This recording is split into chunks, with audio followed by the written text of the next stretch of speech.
Bismillahirrahmanirrahim. Assalamualaikum warahmatullahi wabarakatuh.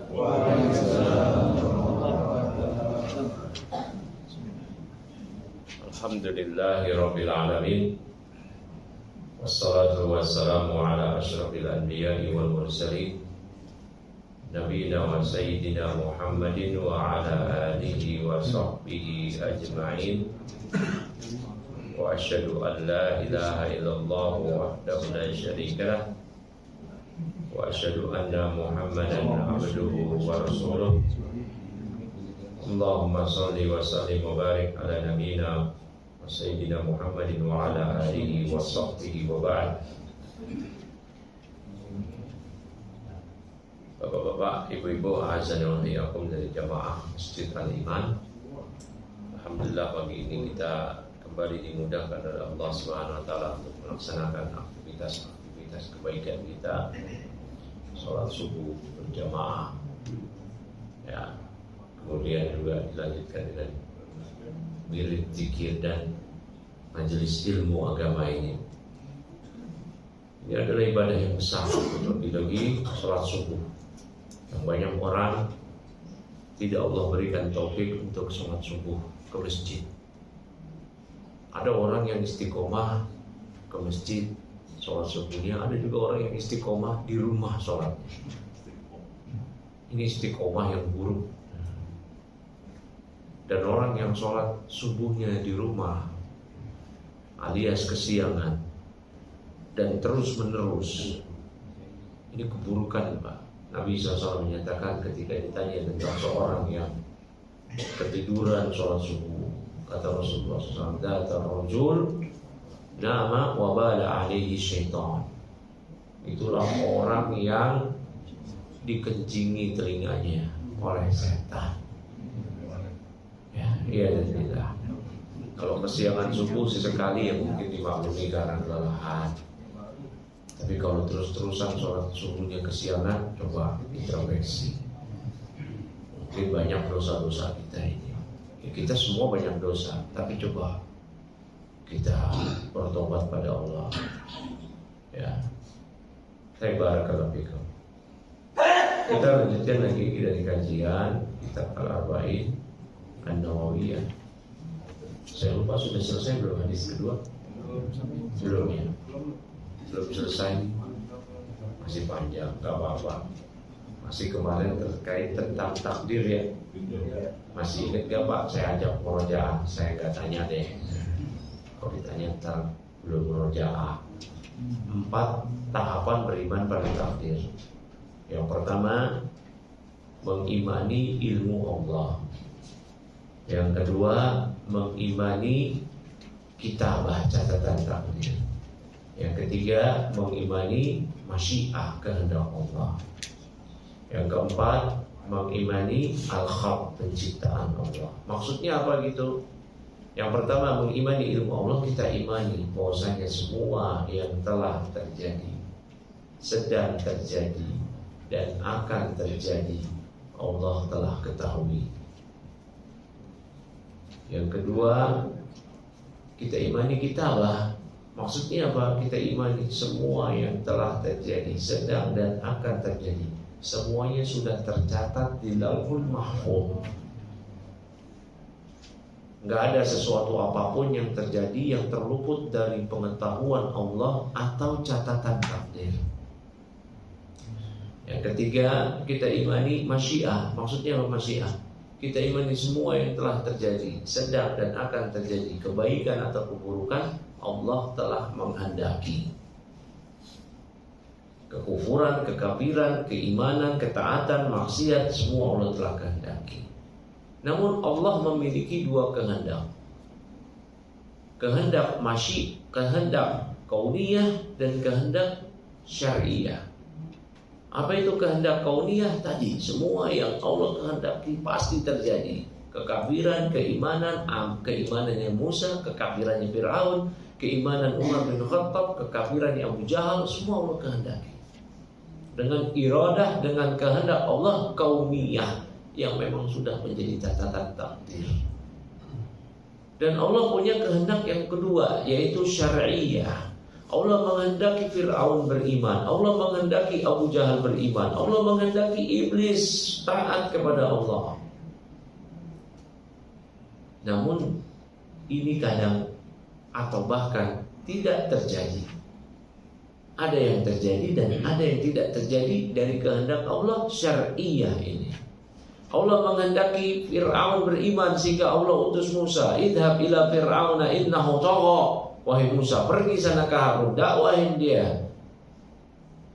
Dia itu telah melampaui batas. Bahkan Allah firmankan wa qul lahu qawlan layyina. Ucapan kepada dia, ucapan dakwah dengan lemah lembut.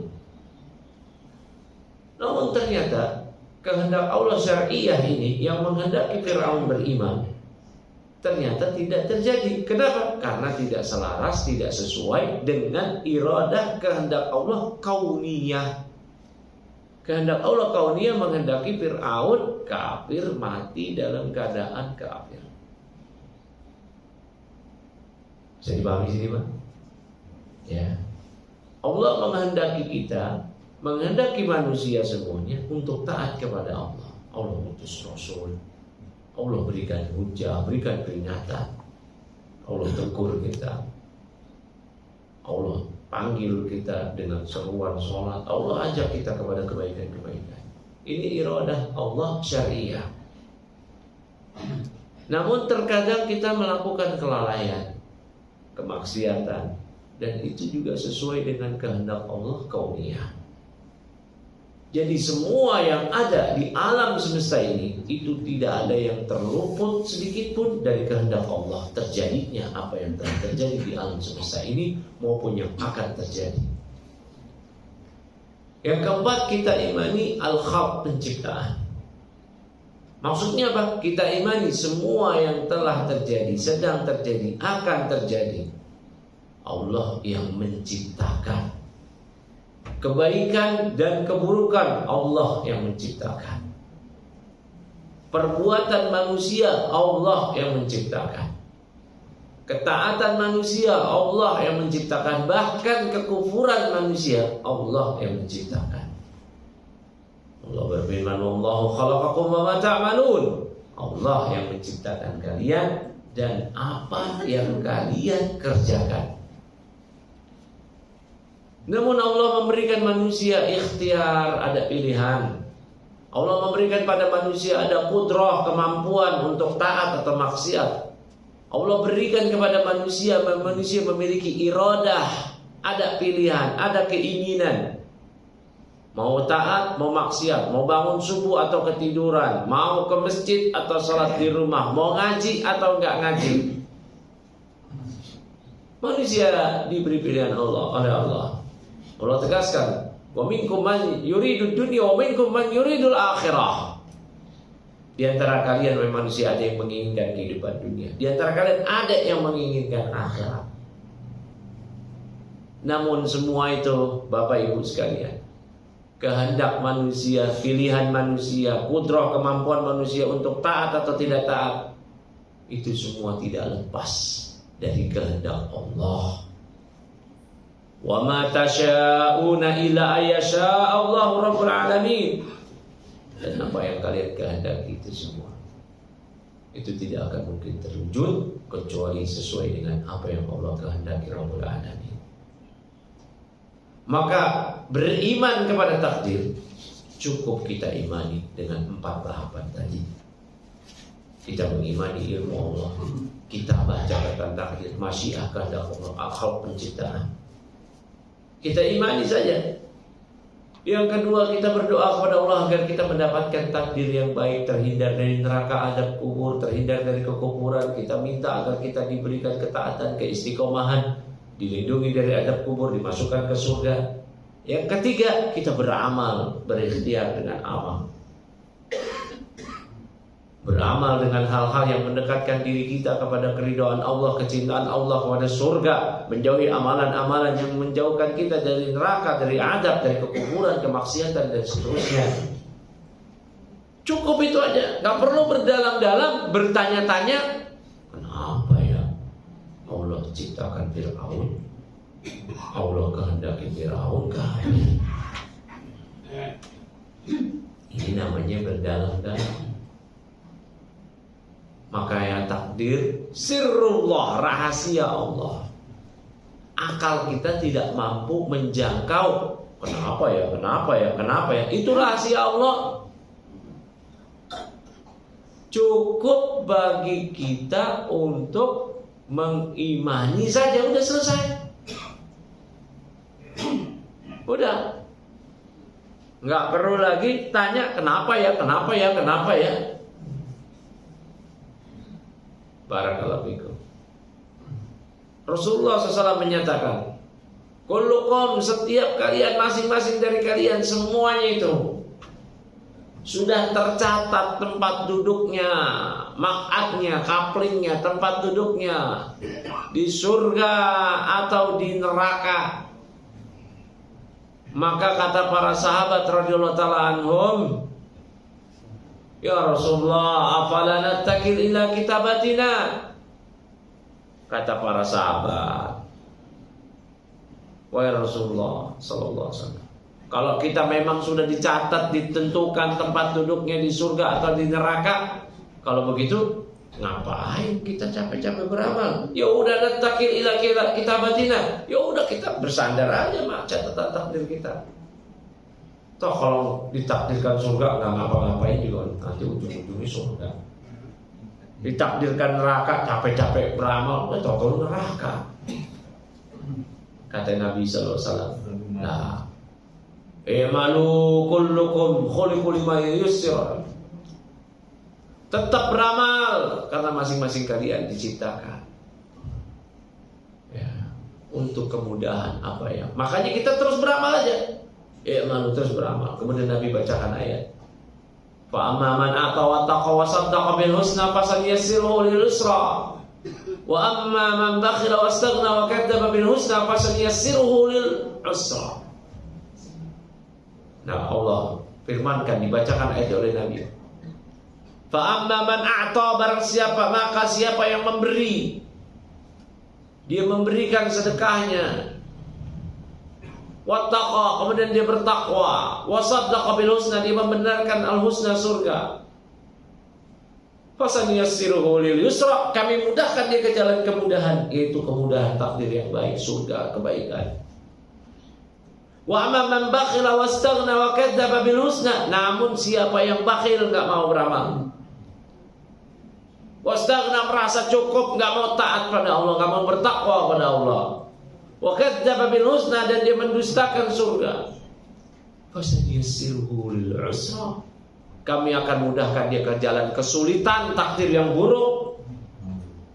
Maka dalam konsep mengimani takdir itu kita imani saja dengan 4 tahapan tadi, bahwa Allah yang telah mengetahui apa yang telah sedang akan terjadi, Allah yang telah mencatat semua yang telah dan akan terjadi di Lauhul Mahfuz 50.000 tahun sebelum Allah menciptakan langit dan bumi, sebagaimana sabda Nabi SAW, Innallaha khalaqa, Innallaha kataba maqadir al-khalq qabla an yakhluqa as-samawati wal ardi 50 alf sanah. Allah telah mencatat takdir-takdir makhluk 50.000 tahun sebelum Allah ciptakan langit dan bumi.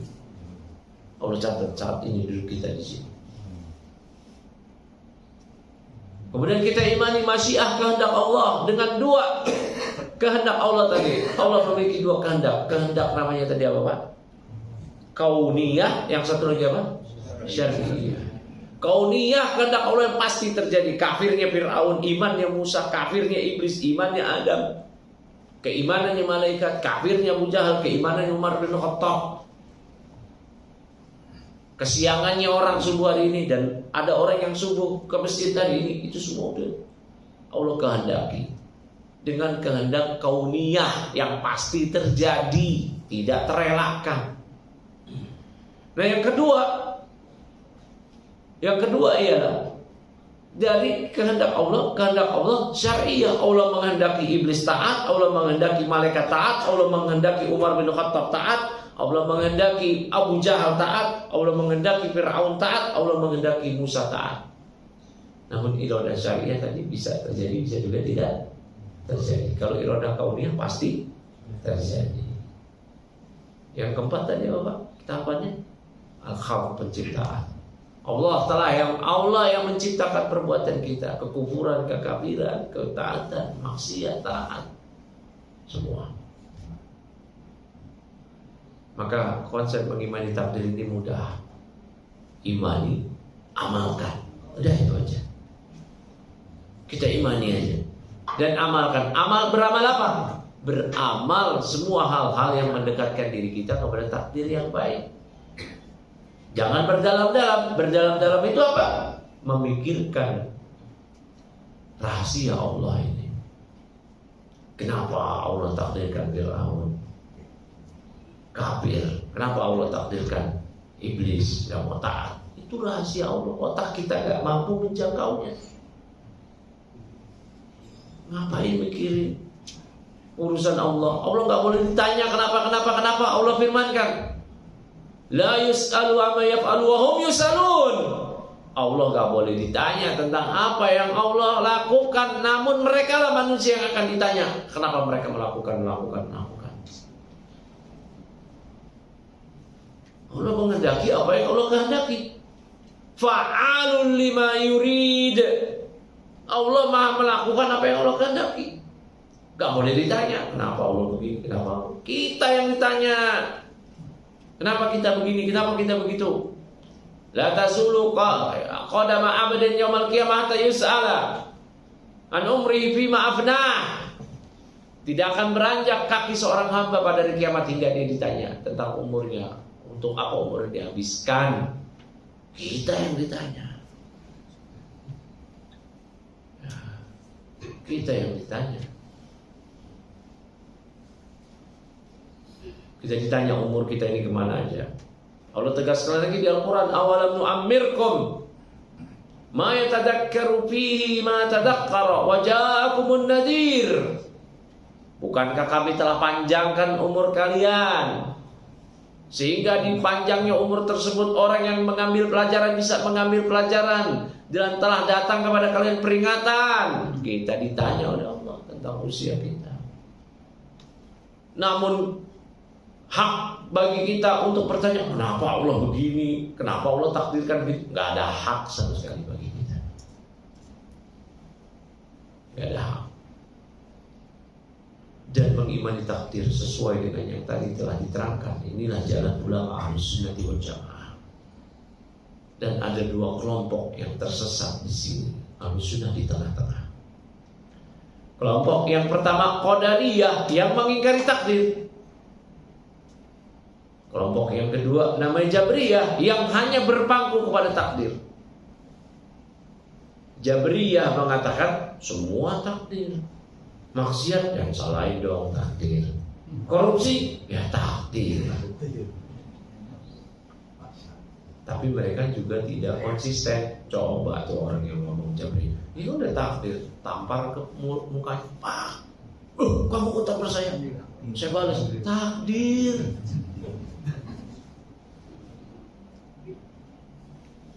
Umar bin Khattab ketika ada memotong tangan pencuri dia berdalil, "Mar, ini kan takdir saya curi." "Oh iya, saya potong tangan kamu juga takdir."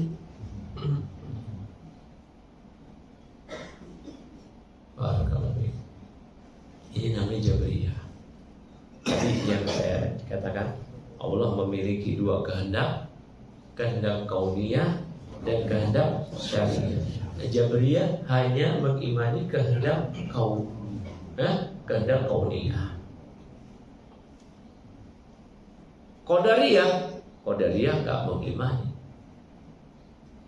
Enggak mengimani kehendak Allah yang syar'i. Yang mana? Yang mana? Yang kauniyah. Afwan. Jabriyah tidak menghendaki kehendak Allah yang mana? Yang syariah. Jadi Jabriyah hanya mengimani kehendak Allah yang kauniyah. Jabriyah tidak mengimani kehendak Allah yang syariah. Padahal Allah menghendaki mereka untuk taat. Mereka hanya berpangku kepada kehendak Allah kauniyah. Itu kan sudah ditakdirkan. Allah sudah kehendaki. Nah, kalau Qadariyah, mereka hanya berpangku kepada kehendak Allah syariah. Allah menginginkan kita begitu. Mereka tidak mengimani kehendak Allah kauniyah. Sehingga mereka mengatakan, masa Allah menghendaki kafirnya Fir'aun? Nah, masa, dan seterusnya. Ahlussunnah di tengah-tengah. Ahlussunnah mengimani bahwa kehendak Allah kauniyah semua telah Allah kehendaki. Kafir yang manusia, keimanan yang manusia, ketaatan, kemaksiatan. Tapi Ahlussunnah juga menghendaki kehendak Allah syariah, bahwa Allah menghendaki kita taat. Jadi Allah punya dua kehendak, kehendak kauniyah dan syariah. Kalau ditanya, Allah menghendaki Musa beriman. Ini kehendak Allah yang mana, Pak? Syariah dan kauniyah. Kauniyah juga karena terjadi. Musa beriman. Ya, dan juga sesuai dengan syariah. Terus saya tanya lagi, Allah menghendaki Fir'aun kafir. Syariah Allah menghendaki Musa Fir'aun beriman. Tapi kauniyah Allah menghendaki memang Fir'aun kafir. Allah menghendaki Umar kafir. Kehendak apa? Syariah. Memangnya Allah syariah itu justru Allah menginginkan kita taat. Susah. Enggak ada. Kalau ditanya Allah menghendaki Umar bin Khattab kafir, enggak ada syariah, enggak ada kauniyah. Enggak ada kauniyah karena Allah tidak takdirkan Umar kafir. Umar ditakdirkan oleh Allah sebagai orang yang beriman, sebagai sahabat yang mulia radhiyallahu ta'ala anhu. Syariah apalagi? Allah menghendaki, jangankan Umar, Allah aja menghendaki Fir'aun beriman, Abu Jahal beriman, masa Allah menghendaki Umar kafir? Kan iradah syariah, kehendak syariah, Allah menghendaki kebaikan bagi seluruh hamba. Bisa terjadi, bisa tidak terjadi. Terjadi kalau sesuai dengan iradah kauniyah. Intinya tadi, imani aja takdir itu, kemudian kita beramal, seraya berdoa, berharap agar diberikan takdir yang baik. Barakallahu fikum. Ya. Nah ini kemudian masih kita lanjutkan ya. Ini kita bahas takdir itu berapa pertemuan? 2 atau 3 ya. Ini yang ini ketiga kalau nggak salah. Nggak apa-apa. Karena memang masalah takdir ini masalah yang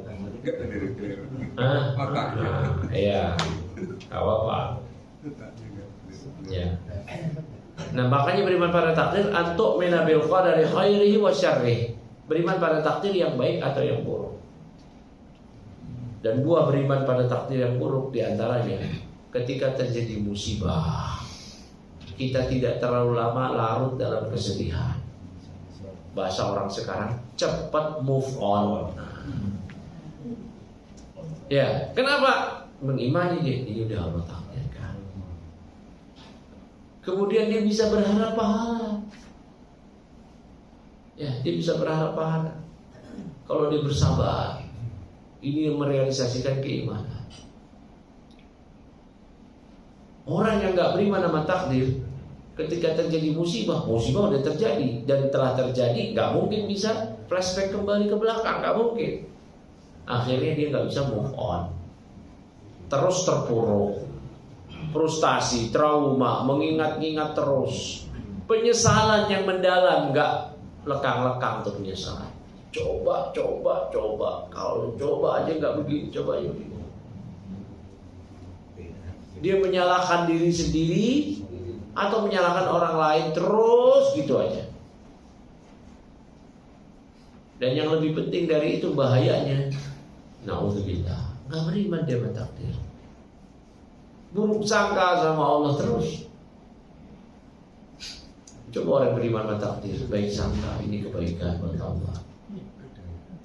Yang enggak, yang apa yang keburukan, ini bisa jadi kebaikan buat saya. Ini memang betul. Asa an tuhibbu syai'an wa huwa syarrun lakum wa asa an takrahu syai'an wa huwa khairul lakum. Bisa jadi engkau suka sesuatu hal padahal itu enggak baik buat engkau. Bisa jadi engkau ya, membenci sesuatu hal itu bisa jadi baik buat engkau. Kita menyangka musibah yang menimpa kita nggak baik buat kita, padahal itu ternyata di sisi Allah baik buat kita. Dengan hal tersebut Allah gugurkan dosa-dosa kita. Kalau boleh dipilih Pak, dosa kita kan ini banyak, mau dibayar di dunia apa di akhirat? Ya mending di dunia. Di akhirat di neraka, na'udzubillah. Di dunia paling kita kecelakaan, paling kita ban motor bocor, paling kita rumah mati lampu, paling kita kepentok kepalanya, paling kita, itu aja udah. Habis itu selesai. Paling kita kena tipu, itu musibah. Paling kita dibohongin teman yang ngutang tarsok, pas kita tagih galakan dia. Musibah nggak itu? Musibah. Orang dapat musibah kalau beriman sama akhirat Pak, sama takdir dapat pahala. Makanya kalau orang dapat musibah doanya Pak, kita doain apa? Nah, orang yang musibah, kena musibah dia berdoa sama Allah Pak, Allah ma'jurni fi musibati wa akhlif li khairan minha. Ya Allah, berilah pahala atas musibah yang menimpaku ini dan gantikanlah musibahku ini dengan sesuatu yang lebih baik daripadanya. Masya Allah. Dapat pahala. Ini beriman bertakdir. Coba kalau beriman bertakdir, nggak gerendam aja terus. Coba nyala-nyalainnya terus, gak move on. Orang-orang semua disalahin, ini gara-gara kamu nih. Terus. Kalau penyebabnya diri dia, gara-gara saya nih, gara-gara saya. Nggak move on dan buruk sangka sama Allah. Allah wafatkan orang yang dia cintai. Istrinya, anaknya, suaminya, istrinya, ibunya, bapaknya menyalahin Allah. Ya Allah, kenapa engkau ambil? Orang kita semua punya Allah, Allah ambilin. Suka-suka Allah. Ngapain kita yang sewa? Kita nitip sama barang sama orang, sini barangnya sama, oh jangan ini, kau apa kamu ambil? Lah, ini galakan dia. Barang-barang kita kan, kita titip, ya titip bentar ya, ini sini udah, oh jangan, itu baru manusia ke manusia. Gimana ini kita sama Allah? Allah yang menciptakan kita, memberi rezeki kita, menghidupkan kita, mematikan kita. Coba kalau nggak beriman sama takdir, udah gitu aja terus. Ya, belajar. Dan insya Allah bisa terjadi. Semua pasti dapat takdir yang buruk. Semua, nggak ada takdir yang nggak buruk. Tapi perhatikan Pak, takdir yang buruk itu di sisi kita maksudnya. Takdir itu perbuatan Allah. Perbuatan Allah semua terpuji. Takdir yang buruk dinisbatkan kepada kita, artinya buruk bagi kita. Semua pasti dapat.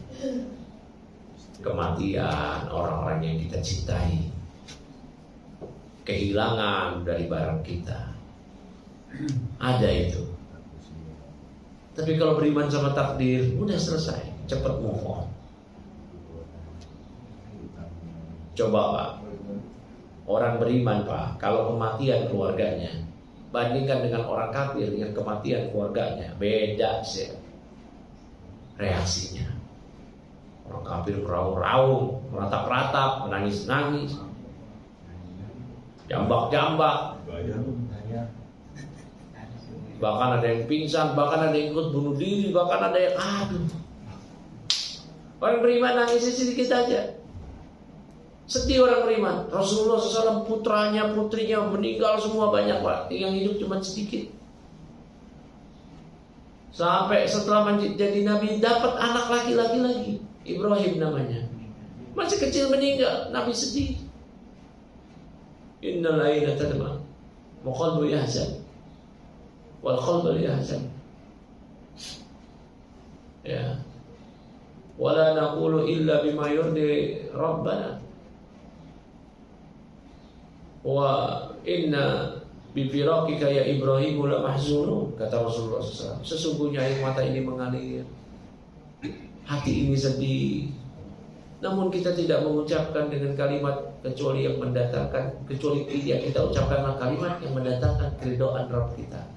Dan kita sangat bersedih atas berpisahan dengan engkau, wahai Ibrahim putra Rasulullah. Udah selesai, mau apa? Sedih maksimalnya seorang muslim 3 hari. Berkabungnya 3 hari. 3 hari itu pun gak boleh meraung-raung. Nangis boleh, bukan meratap. Gak boleh jambak-jambak, robek-robek rambut, robek-robek baju, jambak, botakin kepala karena berkabung. Ya, Nabi SAW menyatakan an-naihah idza lam tatub qabla mautiha, wanita yang meratap apabila dia belum bertobat sebelum meninggalnya. Kalau dia enggak tobat, di akhirat dia akan dipakaikan baju besi jadi tembaga panas. Ya, di situ ada penyakit kulitnya, gatal. Naudzubillah. Makanya kalau ada musibah, sabar. Sabarnya itu kapan? Kata Nabi, as-sabru inda sadmatil ula. Sabarnya itu pada hentakan yang pertama. Dan berita, kamu ini orang yang kamu terkasihi meninggal. Sabar. Innalillahi wa inna ilaihi raji'un. Sabar aja. Jangan sabarnya setelah 7 hari kematian baru sabar. Enggak, itu bukan sabar. Nangis, iya nangis, sedih boleh. Dan bapak-bapak, kita mesti ajarkan. Kita kan pasti mati. Kita pun mungkin juga disayangi oleh keluarga kita. Kita ajarkan kepada keluarga kita hal ini. Kalau enggak, kita aja nih yang ngerti, keluarga kita enggak diajari, terus kita meninggal, anak kita meraung-raung, istri kita meraung-raung, teriak-teriak, nangisnya. Kata Rasulullah SAW, ya, innal mayyita yu'adzabu bibukai ahlih. Sesungguhnya mayit, yang orang yang sudah meninggal akan diadab oleh Allah disebabkan tangisan keluarganya. Para ulama menjelaskan maksudnya apa. Emangnya nggak boleh nangis? Boleh, dalam hadis-hadis yang lain menangis. Tadi saya sebutkan Rasulullah SAW pun menangis. Maksudnya kata para ulama ialah tangisan ratapan keluarganya yang tidak pernah diajarkan oleh seorang muslim tadi akan hal ini. Kita ajarin, jangan sampai. Setelah kita ajarin ternyata mereka tetap beraung-raung, meratap, melampaui batas dari batasan yang telah ditentukan oleh syariat, akan bersedihnya kita. Dia meraung-raung, meratap-ratap, kita sudah berlepas diri. Tapi kalau kita nggak ngajarin, ya keluarga kita terus datang, teriak-teriak, histeris. Ya, sampai ke kuburan begitu juga lagi. Ini yang rawan wanita memang, karena wanita sulit menjaga emosionalnya. Makanya bagi wanita, Nabi itu khusus untuk wanita. Tadi kita sebutkan hadisnya, seorang yang meratap dan belum bertobat dari meratapnya itu kan, itu Nabi sebutkan pakai kalimat an-naihah, artinya wanita yang meratap. Karena dominannya di zaman Nabi yang meratap itulah wanita. Maka kalau pria meratap ini double, udah dimeratap dan menyerupai perempuan. Dan Allah al-mukhannas minar rijal wa mutarajjilat minan nisa. Allah melaknat pria yang ke wanita-wanitaan dan wanita yang ke pria-priaan. Laknat Allah bagi banci. Ya. Jadi kalau wanita pria beratap kayak wanita, ya Allah. Naudzubillah. Ya. Dan diajarin keluarganya. Setelah itu kita meninggal, keluarga kita meratap-ratap, kita sudah ajarin. Sudah berlepas diri. Ayo perhatikan Pak hadisnya. Innal mayyit yu'adzabu bibukai ahli. So, mayit itu akan diadab disebabkan tangisan keluarganya meratap-ratap. Terus kalian tidak pernah ajarin. Tapi kalau sudah diajari, maka dia berpositif. Ya, barakallahu fikum. Nah, ini pentingnya mengajarkan keluarga. Ya, ku anfusakum wa ahlikum nar. Jaga diri kalian dan keluarga kalian dari neraka. Ya, wa'mur ahlaka bis-sholati wastabir 'alaiha. Perintahkanlah keluargamu untuk sholat. Ini perintah-perintah di Al-Quran bagi kita untuk memberikan peringatan pada keluarga. Ya, di Al-Quran Allah firmankan lagi, wa anzir ashiratakal aqrabin. Berikanlah peringatan kepada kerabat engkau terdekat. Ini pentingnya kita ini untuk memperingatkan keluarga. Penting sekali. Jangan sampai keluarga kita lalaikan. Terlebih lagi kita pintar ngomongin orang, nasihatin orang, kayak keluarga kita tidak indahkan. Kecuali kita sudah nasihatin, terus keluarga kita nggak mau, ya sudah takdir Allah. Jangankan kita, Nabi aja begitu. Nabi siapa? Nabi Nuh. Dakwah 950 tahun. Dakwahin keluarganya, dakwahin umat. Ternyata anaknya nggak mau. Ya takdir Allah.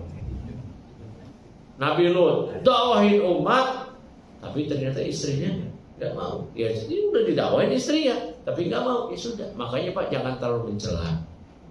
Apabila ada seorang yang kita kenal sebagai ustaz, kok ustaz istrinya, kok ustaz anaknya, sangka baik dulu Pak.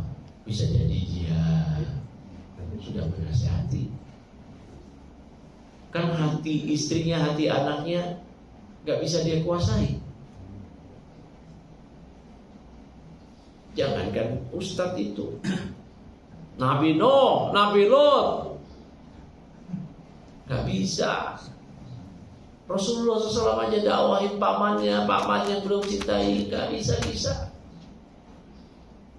Sampai akhirnya pamannya wafat, mati dalam kekafiran. Sampai di penghujung umur pamannya, Rasul nggak putus asa, tetap dakwahin. Sampai turun ayatnya apa Pak? Innaka la tahdi man ahbabta walakin Allah yahdi man yasha.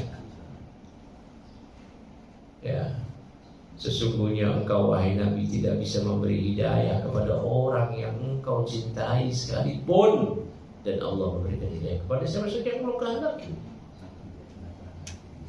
Ya,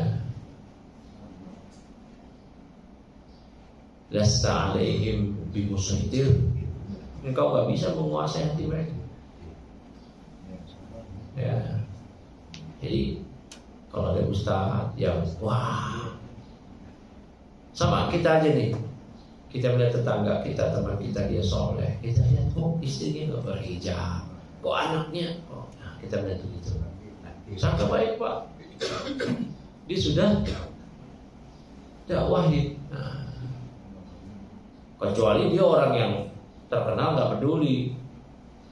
Oh saya mah memberikan pilihan kepada anak-anak saya, silakan. Oh ini kacau ini. Sama kayak orang-orang tua zaman sekarang ini yang ngaco. Ya silakan anak-anak saya terserah dia mau ini mau gitu. Ini orang tua durhaka ini. Durhaka sama Allah. Wajib bagi dia untuk memberikan peringatan, pengarahan. Bukan malah memberikan kebebasan. Terserah dia mau wajibab kayak mau enggak, kayak mau sholat mau enggak ada. Dia mesti dakwain. Ketika ngawal juga dia punya kekuasaan, dia beri sanksi. Makanya Nabi SAW katakan kepada para suami, pada para ibu yang punya anak, muru auladakum bis sholati wa hum sab'u sinin. Perintahkan anak-anak kalian untuk sholat ketika mereka umur 7 tahun. Perintahkan dengan perintah yang tegas.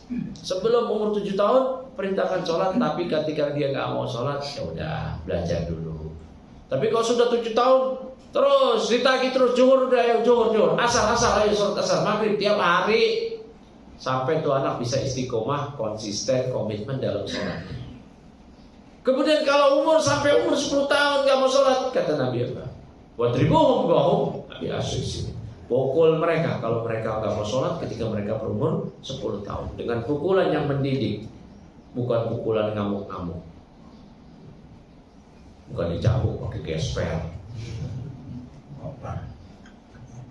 Ya, tapi pukulan yang mendidik di tangan, di badan, di kaki, bukan di kepala dan di wajah, bukan pukulan yang menyebabkan luka dan lembab, apalagi penguatan darah. Ya. Jadi kita memang diperintahkan jangan, wah terserah anak saya, silakan. Apalagi Pak, saya pernah dengar ada orang tua begini. Ini mungkin selebriti atau apa, saya nggak tahu, pernah lihat di YouTube diwawancarai. Ya silakan anak saya nanti kalau dia mau pilih agama apa ya. Yang penting saya udah kasih tahu. Tapi kalau dia mau pilih itu ya silakan, enak aja. Kita ngasih tahu betul, hidayah tangan Allah. Tapi ketika dia gak mau, kita beri sanksi. Enak aja. Ya terserah dia. Kalau mau agama ini orang tua durhaka ini. Ya, apalagi di ujung penghujung kalimatnya kalimat kekufuran yang diucapkan. Kalau dia mau agama ini silakan, kan semua agama baik. Udah enak aja, semua agama baik. Orang yang bilang semua agama baik kufur Pak, kufur akbar, gak berguna dia syahadat la Allah, gak berguna dia sholat, habis amalannya. Kita wajib mengimani inna dina indallahil Islam, agama di sisi Allah adalah Islam. Kita wajib mengimani ayat Allah yang lainnya. Ya, wa may yabtaghi ghairal islami dinan fala yuqbal minhu wa huwa fil akhirati minal khasirin. Siapa yang mencari agama selain Islam dan diterima agama di sisi Allah, jadi akhirat terjadi orang merugi. Ini keimanan mutlak, enggak bisa diganggu gugat. Selain Islam kafir, selesai. Harga mati itu baru Pak. Harga mati. Enggak ada tawar-tawaran. Enggak ada. Ya, barakallahu fikum. Kemudian nggak bisa sudah selesai arba'in. Ya, kemudian kata Jibril, lanjut lagi arba'in. Fa'akhbirni anil sa'ah, kabarkan kepadaku tentang hari kiamat. Jibril bertanya. Kata Nabi, man mas'ulan habi alam min as-sa'i. Yang ditanya yaitu Rasulullah. Anha tentang pertanyaan tadi itu enggak lebih alam min as-sa'i. Itu enggak lebih tahu daripada yang bertanya. Yang bertanya Jibril. Jadi Jibril dan Nabi SAW, dua makhluk yang paling mulia, itu pun gak tahu kapan terjadi hari kiamat. Allah tegaskan innallaha indahu ilmu sa'ah. Hanya di sisi Allah ilmu tentang hari kiamat. Ya. Wa indahu mafatihul ghaib.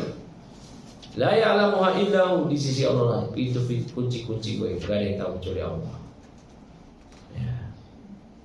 Jadi Nabi aja nggak tahu, Jibril aja nggak tahu. Tiba-tiba ada orang bilang kiamat terjadi tanggal sekian, bulan sekian, tahun sekian. Nah ini tauhid seperti ini. Di antara definisi tauhid tadi itu menjadi ilmu ghaib, yang mengklaim tahu ilmu ghaib.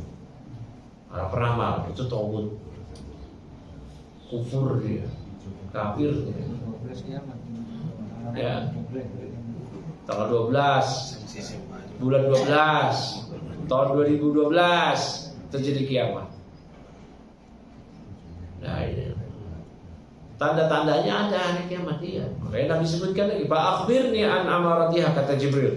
Kalau begitu sebutkan, kabarkan padaku tentang tanda-tandanya. Kata Nabi, qala antalidal amatu rabbataha.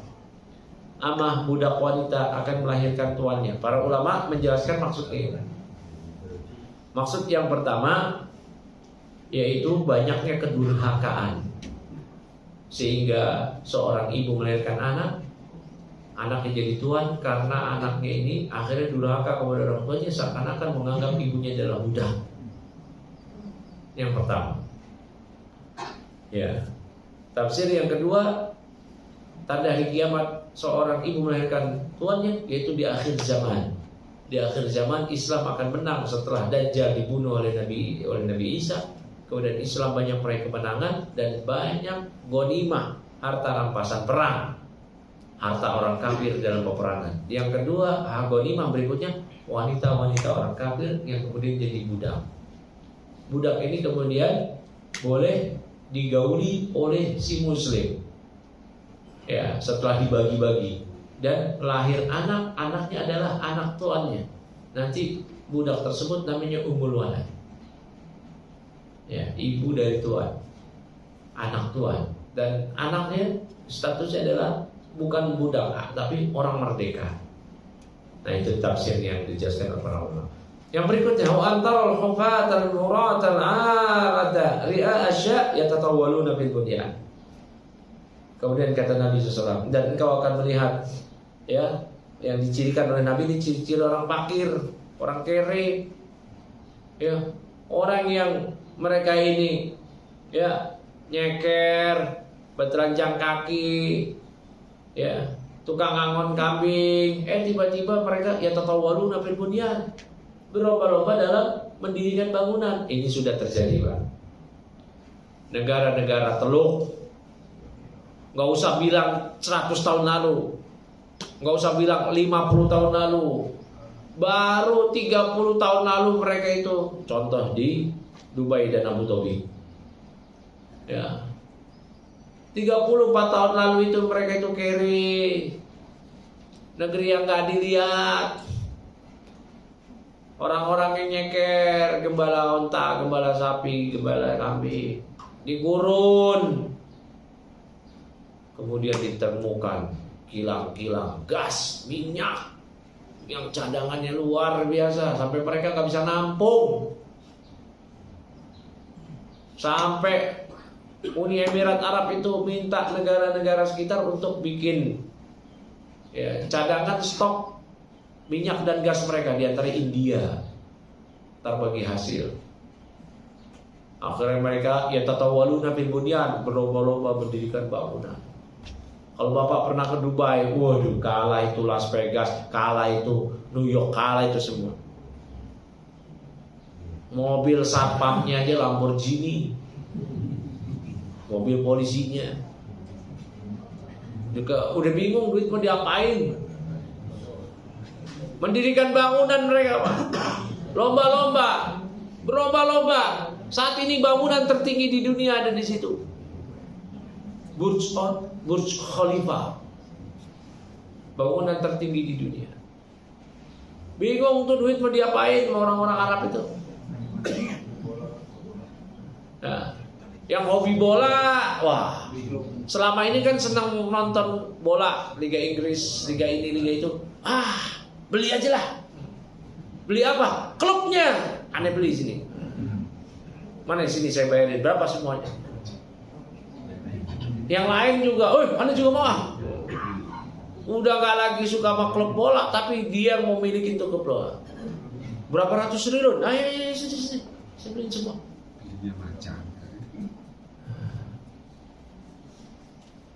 Dan mereka berlomba-lomba mendirikan bangunan. Kalau kita lihat, Pak, kalau melihat langsung kita tercengang, Pak. Lihat aja tuh misalnya di YouTube bagaimana kehidupan di Abu Dhabi, di Dubai. Wah, ini parah ini. Ini seakan-akan kita ada di dunia tahun sekian masa depan. Saya pernah ke situ transit, tapi di Dubai, ini kayak negeri apa ya? Kayak Indonesia, Jakarta, Bekasi 50 tahun mendatang. 100 tahun lagi mungkin kayak begini nih. Ini udah ada duluan di sini. Ngeri, Pak. Lihat aja di YouTube itu kehidupan mereka. Itu gedung-gedung tinggi semua.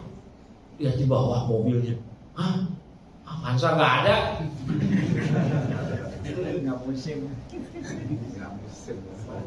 Mobil polisinya Lamborghini, Ferrari, Pak, cuma dikasih lampu sirine aja di atas. Ini apaan ini? Ya Allah. Tapi ingat di sini. Ini bentar lagi kiamat ini. Tinggal alamat kubro aja, alamat kubro tanda yang besar. Ya, Dajjal, turunnya Mahdi, Nabi Isa, udah nanti ada asap, udah matahari terbit sebelah barat, selesai. Nah, Quran diangkat, baru matahari sebelah barat, itu gak ada lagi orang beriman, gak ada lagi Al-Quran, yang matahari sebelah barat itu tuh terbit, orang kafir semua. Dan kalau matahari sebelah barat udah nggak ada tobat, pintu tobat tertutup. Ya. Summan talaqa, kemudian orang tersebut beranjak pergi. Falabistu maliyan summa qala. Kemudian Nabi bersabda kepada Umar, "Ya Umar, wa tadri man sa'id?" Wahai Umar, kamu tahu enggak siapa itu yang bertanya? Qultu, kata Umar, Allah wa Rasul alam. Allah yang sudah Rasul beritahu. Qala, kata Nabi SAW, fa inna Jibril atakum yu'allimukum dinakum. Ya. Itu ada Jibril. Dia datang pada kalian ngajarin agama kalian. Tapi Jibril datang dalam sosok yang bukan bentuk aslinya. Ya. Baik, selesai hadis arba'in, hadis kedua. Berapa pertemuan kita? 3 atau 4. Ya, gak apa-apa. Lama sedikit, yang penting ya, dikit-dikit paham lah. Ya, ada yang dipahami, ada yang nyangkut. Ya. Ada yang nyangkut itu alhamdulillah Pak. Ya, jadi kalau ada yang bilang masuk kuping kanan, keluar kuping kiri, itu alhamdulillah.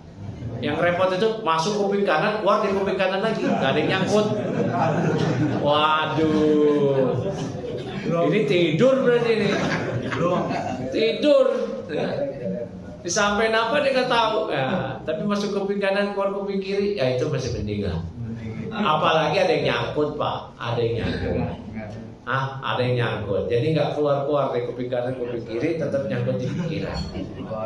Jadi kalau ditanya apa 4 tahapan beriman pada takdir, masih ada yang nyangkut. Ya, ilmu-ilmu. Yang pertama. Yang kedua apa tadi? Kitabah, catatan takdir. Yang ketiga apa tadi? Masyiah, kehendak. Kehendak Allah ada berapa tadi? Ada 2. Kehendak kauniyah yang pasti terjadi, kehendak kauniyah yang bisa tidak terjadi. Tapi kehendak Allah menghendaki semua kebaikan di kehendak syariah. Yang keempat apa tadi? Al-khalq, penciptaan. Ya, barakallahu fiik. Udah itu aja, selesai. Lama ditakdir. Ditakdir khusus takdir 3 pertemuan. Ya, enggak apa-apa, pelan-pelan Mbak ya. Pelan-pelan aja. Ya, namanya juga santri manula.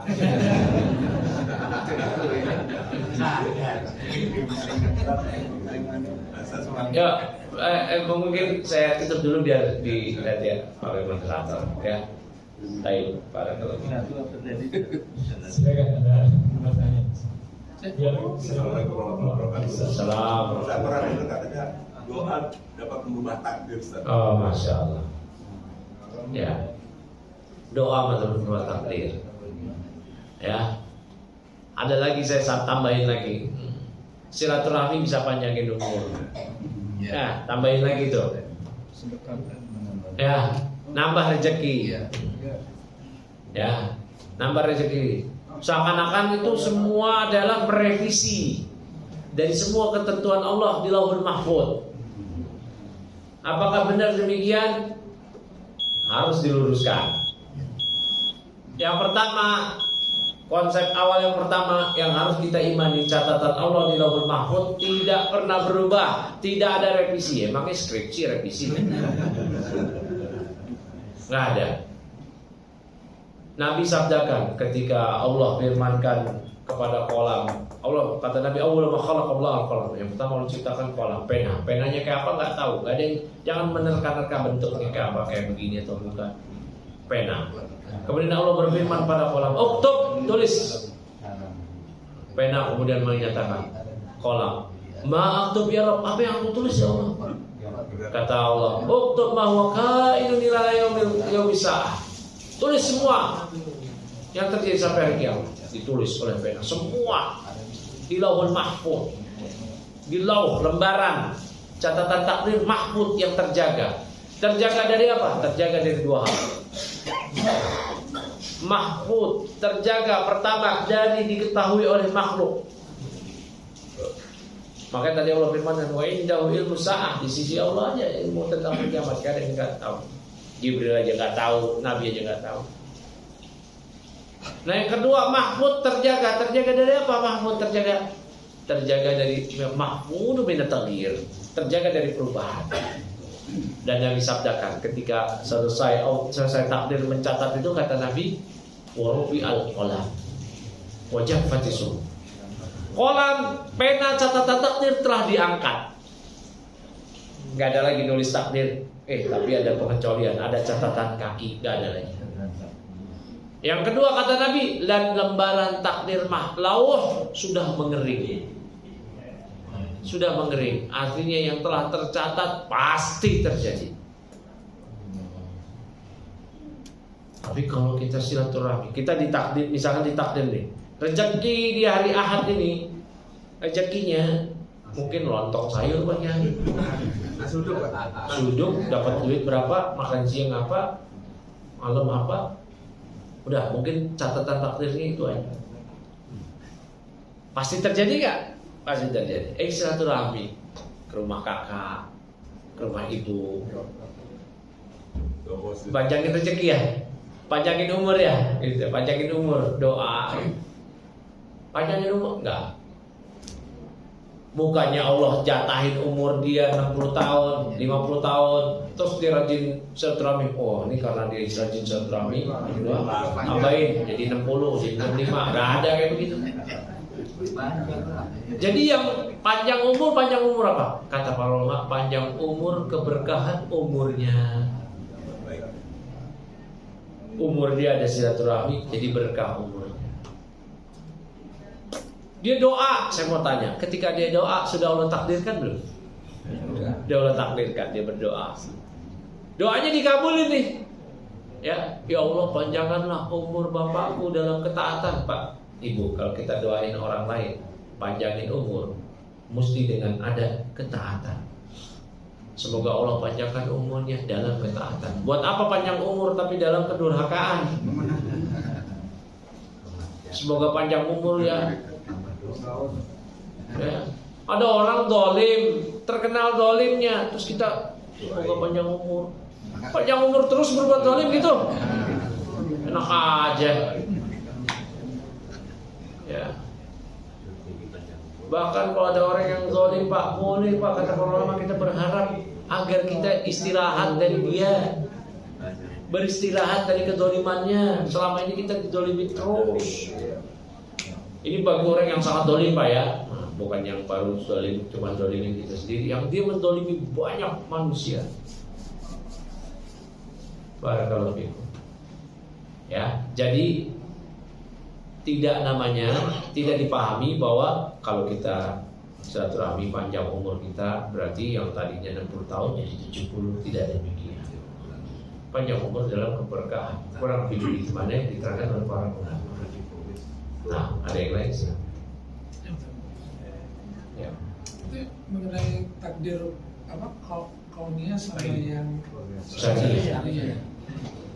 Nah, tadi disebutkan kalau takdir kauniyah itu yang tidak bisa diubah.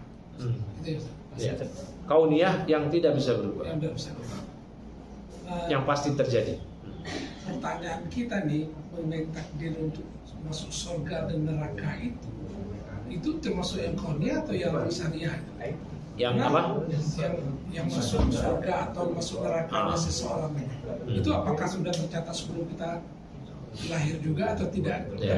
Karena apa maksud saya gini, kalaulah seseorang itu ditakdirkan untuk masuk neraka, lalu bagaimana cara kita memahami semua yutawafa kullu nafsin sumala walahum yunzur. Jadi setiap orang itu kan akan dihisap amalnya dan sedikit pun tidak akan dirugikan, kan begitu. Lalu bagaimana kita mengkaitkan pemahaman tentang ayat itu dengan pemahaman takdir yang kauniyah itu kalau seseorang bisa ditakdirkan untuk masuk surga atau masuk neraka sebelumnya? Baik. Panjang nih pertanyaannya. Ngerti nggak Pak?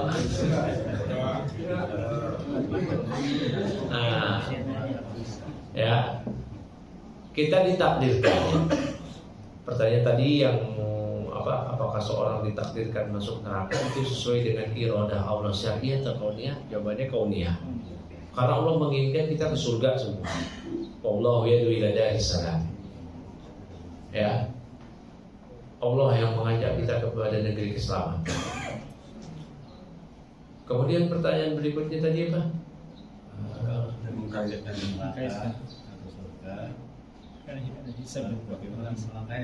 Nah, kalau seorang ditakdirkan masuk neraka, masuk surga, ditakdirkan masuk neraka lah ya. Bagaimana kaitannya dengan summa yatawaffa anfus apa? Semua itu kullu nafsin. Oh, summa yatawaffa kullu nafsin. Oh, la yubkhasun. La yuslam. Mereka tidak akan dirugikan. La yukhsarun, bukan Islamun. Bukan Islam. Bukan Islam. Coba cek ayatnya. Saya cek di sini. Ya. Saya lupa ayatnya. Al-Baqarah bagian agak terakhir. Sama yatawaffa kullu nafsin wa hum la yuslam. Tidak dizalimi gitu.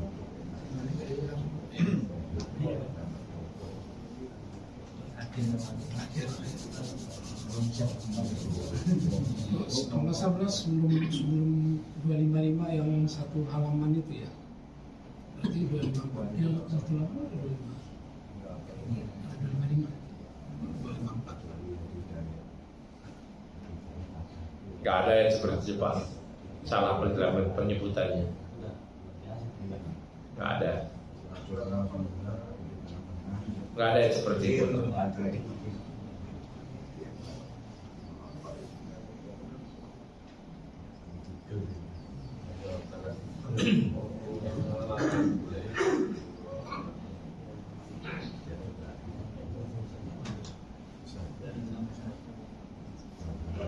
Gak ada yang seperti itu. Salah penyebutannya. Maksudnya apa? Ya.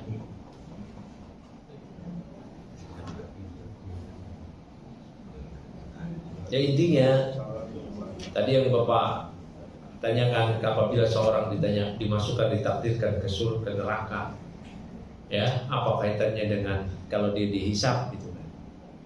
Ya, sementara ayat yang mungkin Bapak maksud, cuman nggak ada lafaz seperti itu, lafaz secara tepatnya itu nggak ada di Al-Quran. Ya, mungkin salah penyebutan lafaz.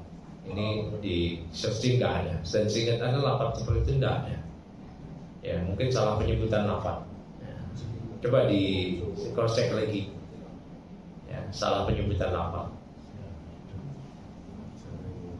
Ya.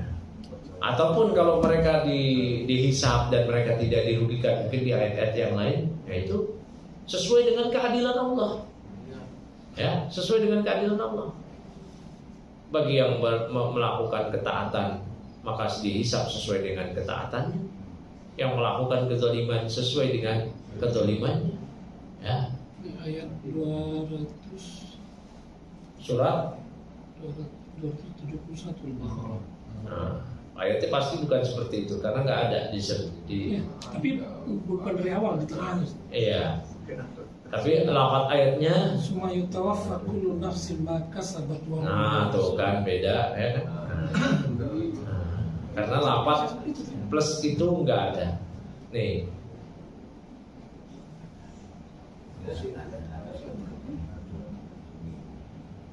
200 berapa? 281.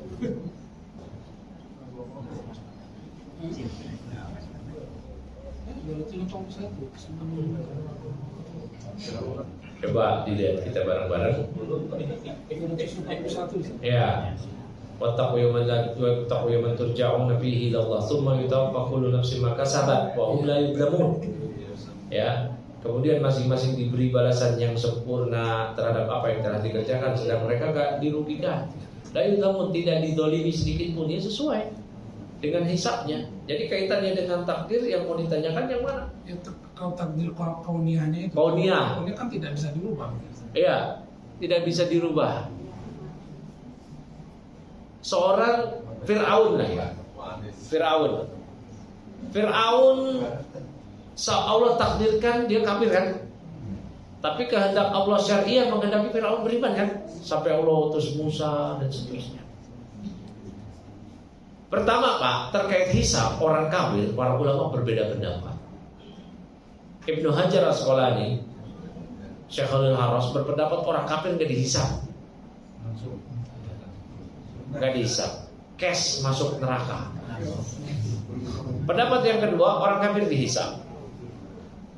Ya, karena pendapat yang pertama orang kafir dihisab gak ada faedahnya, gak ada kebaikannya, gak ada kebaikannya. Kebaikan orang kafir dibayar di dunia. Orang kafir ada yang dermawan, ada yang baik, ada yang itu dibayar di dunia dengan diberikan kesehatan, dengan dijaga apa segala macam, diberi rezeki yang banyak. Nggak ada kebaikannya, karena kebaikan mereka gugur dengan kekufuran mereka. Sama seperti seorang muslim yang melakukan kesyirikan, terhapus amal kebaikannya. Lain asyrakta la yahbatanna a'maluk wa la takunanna minal khasirin. Seandainya engkau berbuat keburukan, seandainya engkau berbuat syirik, terhapus amalanmu dan kau menjadi orang yang rugi. Ya, maka berdasarkan pendapat yang pertama ini ayat ini untuk mukmin. Ya, nah pendapat yang kedua bahwasanya orang kafir tetap dihisab, tapi dihisabnya itu apa? Untuk apa? Untuk sebagai pemberi kabar buruk mereka, sebagai sisaan juga untuk mereka. Nah, ya. Kullu nafsin ma kasabat tsumma yutawaffa kullu nafsin ma kasabat wa hum la yuzlamun. Kemudian masing-masing jiwa, masing-masing jiwa yutawaffa, diberi balasan yang sempurna terhadap apa yang telah dikerjakan. Takdir Allah, misal Fir'aun, anggaplah kita pakai pendapat ulama yang kedua bahwa orang kafir dihisab, berarti Fir'aun dihisab. Dia akan mendapatkan apa yang telah dia kerjakan di dunia, sedangkan mereka tidak dizalimi, Allah nggak curang di situ. Dalam menghisab Fir'aun, Allah akan memberikan sanksi kepada Fir'aun sesuai dengan kelakuan Fir'aun. Kaitannya dengan takdir kauniyah, Pak, tidak ada kontradiksi sama sekali. Sama sekali tidak ada kontradiksi. Ya, sama seperti kita ditakdirkan oleh Allah melakukan maksiat, kemudian Allah hisab. Karena di dunia kita tadi diberikan oleh Allah ikhtiar pilihan. Di dunia ini kita diberikan ikhtiar pilihan, mau sholat subuh atau nggak sholat subuh. Diberikan kudrah, kemampuan untuk taat atau maksiat. Diberikan iradah, keinginan, kehendak taat atau maksiat, kehendak di masjid aja sholatnya atau di rumah aja. Namun itu semua kan nggak lepas dari takdir Allah, dari kehendak Allah. Wa ma tasyauna illa ayyashallahu rabbul alamin. Jadi kalau ditanya kaitannya ini gimana dengan ayat ini, sama sekali nggak ada kontradiksi, Pak. Menurut Bapak kontradiksinya di mana? Saya nggak melihat ada kontradiksi sebetulnya. Ya. Mas saya, bagaimana kita memahami bahwa mungkin nggak seseorang itu diberi takdir kauniyah untuk masuk neraka gitu. Mungkin nggak seorang diberi takdir kauniyah? Mungkin. Ya. Ya itu dia, kalau memang seseorang itu ditakdirkan untuk masuk neraka, sementara dia sudah berusaha untuk melakukan semua perintah Allah sebaik mungkin gitu. Terus kalau takdir kauniyahnya itu sudah neraka, lalu untuk apa amalnya, kan tadi kan begitu gitu. Lalu kita kaitkan dengan semua itu wafat. Pak, ada hadis yang lain, Pak. Jangankan itu, Pak. Nih kata Nabi, Pak. Ya. Wa inna hadakum, ada di hadis ketiga. Hadis Ibnu Mas'ud nanti. Hadis ketiga, hadis keempat. Hadis keempat, inna hadakum, ya, la ya'malu bi amali ahli jannah hatta ma yakunu bainahu wa bainaha illa dira'. Fa yasbiqu ahli kitab fa ya'malu bi amali ahli nar wa yadkhuluha. Ada hadis keempat. Sesungguhnya salah seorang di antara kalian beramal dengan amalan penduduk surga hingga jarak antara dia dengan surga cuma berapa? Bentar lagi dia mati, finish masuk surga, karena amalan dia seumur hidup amalan penduduk surga. Fayasbiqu alaihil kitab, namun kitab Allah, catatan takdir Allah mendahului itu. Mendahului dia mati dalam ketatan, enggak. Catatan Allah menginginkan dia kafir. Akhirnya dia beramal dengan amalan penduduk neraka, dan di penghujung hidupnya dia mati masuk neraka. Dulu ada orang muadzin, tiap hari dia berkhidmat di masjid, ada terus sholat, ngajak orang sholat. Kemudian ketika dia naik di menara, karena zaman dulu gak ada speaker, kalau mau adzan dia naik, dia melihat wanita Yahudi yang sangat cantik, terfitnah dia. Ya. Akhirnya dia turun datang melamar, saya mau nikahin kamu. Kata Yahudiah ini, ya kamu masuk Yahudi dulu. Oke, setuju. Saya mau ambil barang saya, naik ke atas jatuh mati. Kafir duluan, nikah nggak dapat, amal sholat sebelumnya, dakwah sebelumnya hilang. Ya. Seorang ada di Saudi berapa puluh tahun silam, puluhan tahun hidup dia sebagai santri bahkan sebagai ulama, bukan level-level kayak kita orang biasa, ulama. Namanya Abdullah Al-Qasimi. Namanya siapa? Abdullah Al-Qasimi. Bisa di searching. Seumur hidup dia jadi ulama. Di penghujung hidup dia murtad dan mati sebagai murtad. Ya, mati sebagai murtad. Apalagi yang tadi, Pak. Ngapain Allah hisab gitu? Kan Allah udah tentukan. Allah nggak boleh ditanya tentang apa yang Allah lakukan. La yus'al wa hum yus'alun. Allah nggak boleh ditanya tentang apa yang Allah lakukan. Kasihan banget dia nih orang, gitu kan? Ya, kasihan banget. Sebagaimana hadis berikutnya tadi, wa inna ahadakum la ya'malu bi amali ahli nar hatta ma yakunu bainahu wa bainaha illa dhira' fa yasbiqu ahli kitab wa ya'malu bi amali ahli jannah wa yadkhuluha. Ditulisan hadis itu, hadis keempat itu. Sesungguhnya salah seorang di antara kalian beramal dengan amalan penduduk neraka, kafir dia, maksiat terus. Hingga jarak dia dengan neraka cuma sejengkal, dia bentar lagi mati, finish masuk neraka. Namun dia takdir Allah mendahului dia. Di penghujung hidupnya dia beramal dengan amalan surga. Akhirnya dia bermati di atas amalan surga tadi, dan dia masuk surga. Di penghujung hidup dia tobat, dia jihad, dia sholat, mati masuk surga. Padahal seumur hidupnya maksiat, kufur dan seterusnya. Ya, apalagi yang itu. Jadi konsepnya tadi ya nggak boleh berdalam dalam takdir. Maksudnya udah cukup kita imani aja. Kita imani takdir, kita beramal. Kita nggak boleh bertanya kenapa Allah begini. Kasian banget nih orang. Udah dia capek-capek beramal penduduk surga, penghujung hidupnya mati. Allah takdirkan nih. Kan dia beramal dengan penduduk neraka di penghujung hidupnya. Kayak tadi Abdullah Qasimi, dia murtad, Allah takdirkan bukan? Allah takdirkan. Kasian amat nih Abdullah Qasimi. Jadi ulama di Arab lagi, Pak, bukan di Indonesia. Nah, jadi ulama di Arab lagi. Kasian amat nih. Gak boleh kita bertanya seperti itu, Pak. Ya, itu berdalam-dalam. Siapa yang bisa jawab coba? Siapa yang bisa jawab? Takdir rahasia Allah. Mau tanya ke siapa? Hah? Mau tanya ke siapa? Hah? Akal manusia terbatas. Mau tanya ke siapa kita? Siapa yang bisa jawab?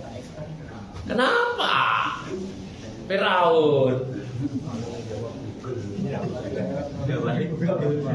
Google lah bisa jawab. Apalagi kuotanya habis. Begitu Pak ya. Jadi ini ya, tadi udah kita mengimani takdir dan beramal aja.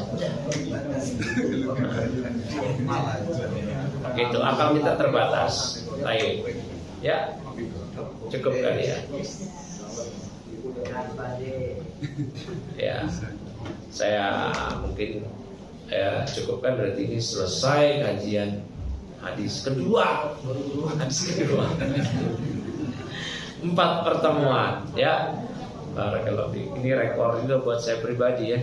Selama saya ngajar arba'in, hadis kedua sampai banyak begini 4 pertemuan. Tapi nggak apa-apa ya. Amin juga santri spesial. Ya, yang benar dari Allah, yang keliru dari saya sendiri. Saya mohon maaf atas segala kekeliruan dan kekurangan dalam penyampaian. Ya, nanti akan ditutup oleh moderator.